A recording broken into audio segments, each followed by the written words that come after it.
नमस्कार बंधुरा मन चाचा चैनले आपनादेर सबाइके स्वागत। आमी पारमिता। এই গরমের সময় আমাদের আর ঠান্ডা ঠান্ডা জিনিস ছাড়া কিছুই খেতে ভালো লাগে না, তাই আপনাদের জন্য আজকে একটা খুব সিম্পল রেসিপি নিয়ে এলাম, যেটা আপনাদের সকলের খুব প্রিয়। আশা করি আপনাদের ভালো লাগবে। তো আজকে আমি বানাচ্ছি কোকোনাট আইসক্রিম। এখানে নিয়ে নিয়েছি পিস্তা, কাজু বাদাম, এখানে নিয়ে নিয়েছি কাঠবাদাম, একটা কোকোনাট নিয়েছি ফ্রেশ ক্রিম, নিয়েছি পাউডার মিল্ক। এবার নারকেলটাকে এখানে ফাটিয়ে নেব, ফাটিয়ে কেটে নেব। নারকেলটা এখানে ফাটিয়ে নিয়েছি, ফাটিয়ে নিয়ে নারকেলটাকে এখানে কেটে নিয়েছি। যে নারকেলের যে ব্রাউন ব্রাউন অংশগুলো, এগুলোকেও কিন্তু বাদ দিয়ে দিতে হবে। এবারে এই যে নারকেলগুলোকে কেটে রেখেছিলাম, এটা একটা মিক্সিং জারের মধ্যে নিয়ে নিচ্ছি এবং নারকেলের যে জলটা আছে এটা দিয়ে এটার একটা ফাইন পেস্ট বানিয়ে নেব। এদিকে আমি 500 ml দুধ নিয়ে নিয়েছিলাম। আগে থেকে দুধটা আমি জাল করতে বসিয়ে দিয়েছিলাম এবং দুধটা অনেকটা এখানে ফুটে ঘন হয়ে গেছে। এখানে আমি 2 টেবিল স্পুন গুঁড়ো দুধ দিয়ে দিচ্ছি। এবারে আমি দিয়ে দিচ্ছি কর্নস্টার্চ, এখানে 1 টেবিল স্পুন। এবারে একটু দুধ তুলে নিয়ে এই কর্নস্টার্চ আর এই গুঁড়ো দুধটাকে গুলে নেব। এবার এখানে 5 থেকে 6 টেবিল স্পুন মতো আমি দিয়ে দিলাম সুগার।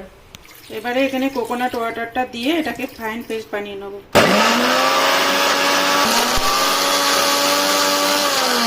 এখানে সুগারটা পুরোপুরি মেল্ট হয়ে গেছে।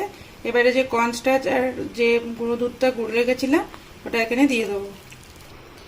এই কর্নস্টার্চ আর গুঁড়ো দুধটা দেওয়ার ফলে এই দুধটা কিন্তু খুব তাড়াতাড়ি ঘন হয়ে যাবে এবং ক্ষীর ক্ষীর হয়ে যাবে। দেখুন এই কর্নস্টার্চ আর গুঁড়ো দুধটা গুলে দেওয়ার ফলে দুধটা কিন্তু অনেকটাই এখানে গাঢ় হয়ে গেছে। এবার এটাকে আমি নামিয়ে নেব। দুধটা ঘন হয়ে গেছে, এটাকে আমি নামিয়ে নিয়েছি একটা বাটির মধ্যে। এবার এটাকে ফ্রিজে রেখে 1 ঘন্টার জন্য ঠান্ডা হতে দেবো। দেখুন যতক্ষণে দুধটা ঠান্ডা হচ্ছে ততক্ষণে আমি এই কোকোনাটটা বেটে নিয়েছিলাম এবং এটা একটা ফাইন পেস্ট বানিয়ে নিচ্ছি। একদম মিহি হবে, কোনো যেন দানা দানা ভাব না থাকে। এবং দেখুন এটার ওই ব্রাউন পার্টটা ছাড়িয়ে নেওয়ার জন্য এটা কিন্তু পুরো সাদা এসছে। এবারে দুধটা এখানে ঠান্ডা হয়ে গেছে। এবার নারকেলটা এখানে আমি দিয়ে দিচ্ছি। এবারে এর মধ্যে আমি দিয়ে দিচ্ছি কিছুটা ফ্রেশ ক্রিম। এবার ওপর দিয়ে আমি দিয়ে দিচ্ছি কিছুটা ড্রাই ফ্রুটস। এটা অপশনাল, আপনারা যদি পছন্দ না করেন তাহলে এটা স্কিপ করে যেতে পারেন।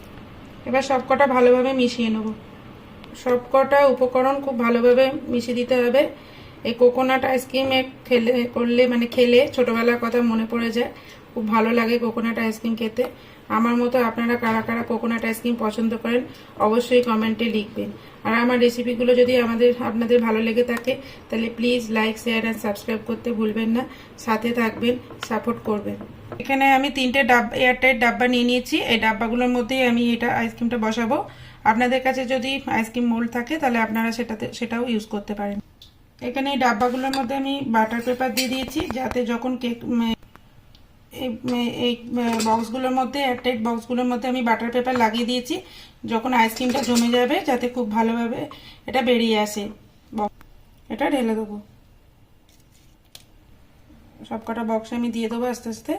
নিয়ে এটা ফ্রিজের মধ্যে 8 থেকে 9 ঘন্টা এটা ডিপ ফ্রিজের মধ্যে রেখে দিতে হবে।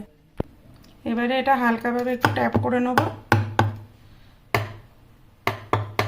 ঢাকা দিয়ে 7-8 থেকে 9 ঘন্টা ডিপ ফ্রিজের মধ্যে রেখে দেবো, যাতে এটা পুরোপুরি জমে যায়। তারপরে আপনাদেরকে দেখাবো সেটা কেমন হলো। এবার এটা আমি ডিপ ফ্রিজে রেখে দেবো। দেখুন এখানে 8 আওয়ার্স হয়ে গেছে। এবার এই ডাব্বাগুলো আমি ফ্রিজ থেকে বার করে নিয়েছি। আমার 3টে ডাব্বা নিয়েছিলাম, কিন্তু আমার 2টো ডাব্বার মধ্যেই পুরোটা হয়ে গেছে। তো এবার খুলে দেখবো কিরকম হলো।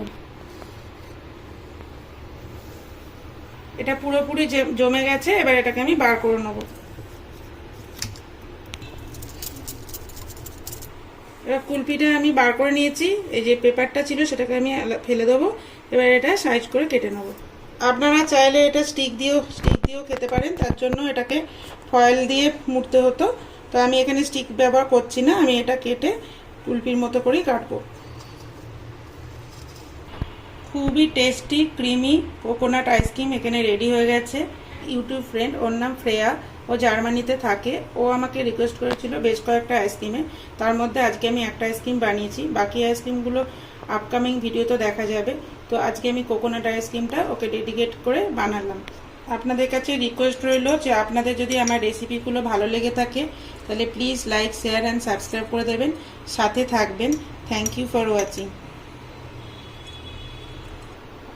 খুবই টেস্টি এবং creamy market style coconut ice cream আমাদের রেডি হয়ে গেছে।